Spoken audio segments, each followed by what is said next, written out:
guys, welcome back. What I'm going to be doing tonight is a supper that I wanted to make tonight because I'm doing a whole bunch of cooking and probably not even eat it for like a couple days, but it'll freeze well.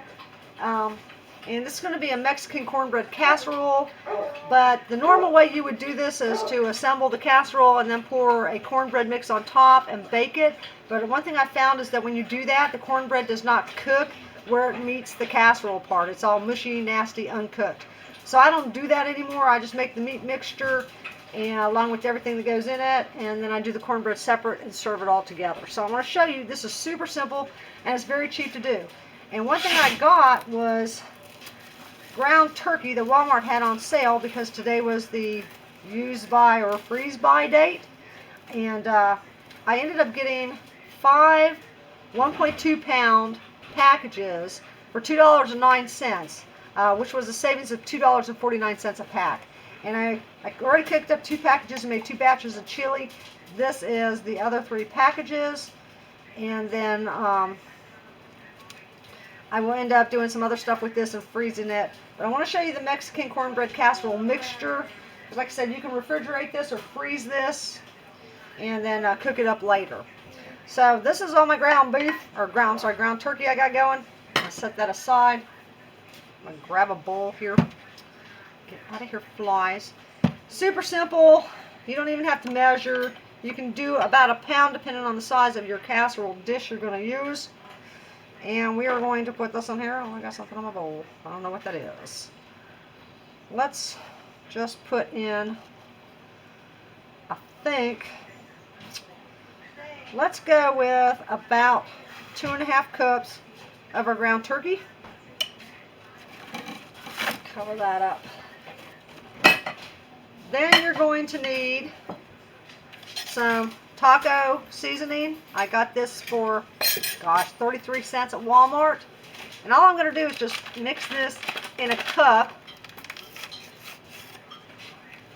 and add some water to it. I don't measure anything, as you guys know by now. Let me add some water to this taco seasoning. You do want this mixture to be a little bit runny, because otherwise if it's too dry, these flies are pissing me off. It's summertime. I live in the country. We get flies. I hate them. But anyway, you want this to be a little bit on the runny side, because whenever you got to reheat this, this sauce will thicken a little bit. And also you don't want it to be too dry when you serve it with your cornbread. So let's just stir that up real good. Add that on in. I can always add more if I need to. Alright, let's get that mixed up good. This is super simple, and like I said, super cheap to do. A little bit goes a long way. I may need a little bit more meat. I'm not sure. Alright, next up is a 1 can of whole kernel corn. And you want to drain this. So let me do that real quick.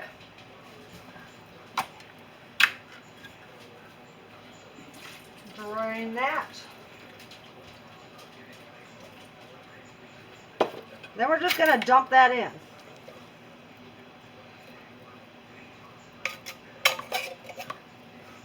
Oh, that out of it. Throw that away. Mix that up real good. I'm probably going to have to add maybe a little bit more of the meat and maybe a little bit more taco seasoning. We're going to give it a taste test and find out here in a minute. That looks pretty good.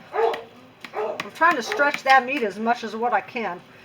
Like I said, I ended up saving, like on 5 packs, I saved like $12.50, close to that. So that's a pretty good deal. Alright. Then you're going to need some salsa. I got the thick and chunky salsa, the Great Value brand. Any kind of salsa will work, but you don't want to get like the restaurant style because it's just too thin. You want a little bit of thick and chunkiness in there.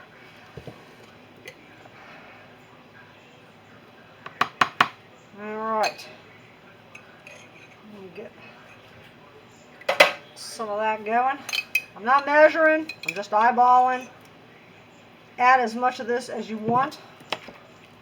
You don't want it to be too salsa-y, if that is a word. because you don't want to cover up the flavor of the taco seasoning. Alright. So I have like 2 heaping tablespoons of that. And if there's anything else you want to add to this, like some chopped onions, diced jalapenos, whatever you want to throw in here, by all means do that. It's going to be good no matter what you do to it. Alright, let me grab another spoon or fork. I'm going to try a fork here. Let's see what we got. Oh, good. Okay. That's a pretty good mixture of the salsa. You can kind of just get a good taste of it, but it's not overwhelming. So about... I swallowed wrong. Oh, gosh.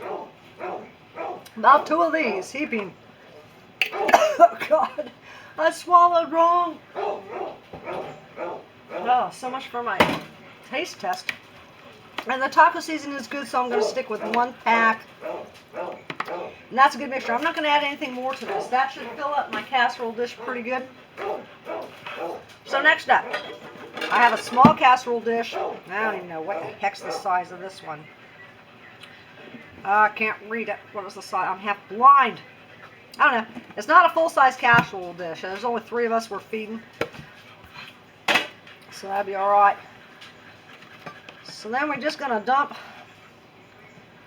that on into there. I'm not even going to worry about spraying the pan. And I don't think it needs to be any more juicier than that. Now you can also, instead of serving this with cornbread or whatever, you could also put this over a pasta. Anything like that is going to be good. Serve it in a tortilla, like a burrito would be good. But like I said, this is just going to be kind of a quick casserole that I'm going to have for us for supper, I don't know, in a day or 2. There's some juices out of there. Okay, so that's all it is so far, is just ground beef or ground turkey, whatever you want. A couple cups worth. That's cooked already. I did cook that. 1 can of whole kernel corn drained, and 1 package of taco seasoning, and a couple heaping tablespoons of salsa of your choice. Next up,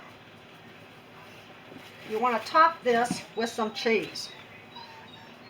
I left my cheese sit out a little too long, so it kind of got a little melted.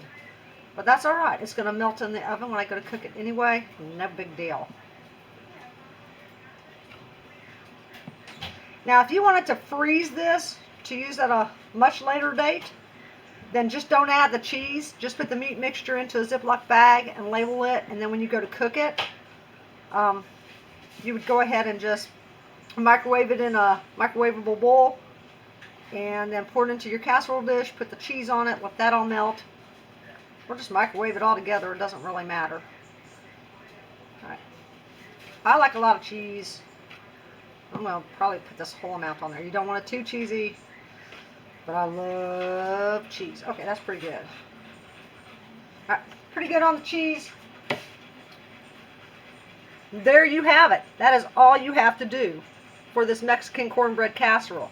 Like I said, if you want to go ahead and make up your cornbread mix and put it on top and then bake it, fine, by all means do it. That's the way the original recipe was set up to do. But like I said, I find that when I do that, the layer touching this mixture does not cook all the way. It comes out just gross. So I quit doing that, and now I just kind of serve this over some cornbread. I got cheese everywhere. Oh, Jesus. Jesus. Jesus. Anyway, so super quick. I did make up some cornbread to go with this. I'll pop that in the fridge. We'll have that with this. And you just want to heat this up. Serve it over a piece of cornbread. It's delicious. It's a great flavor combination. Super simple to throw together. And you can freeze this, refrigerate it for a few days, whatever. You got a quick meal. It's one of my favorite meals. Okay, thank you guys for watching Mexican Cornbread Casserole for supper in a couple days. See y'all later. Bye-bye.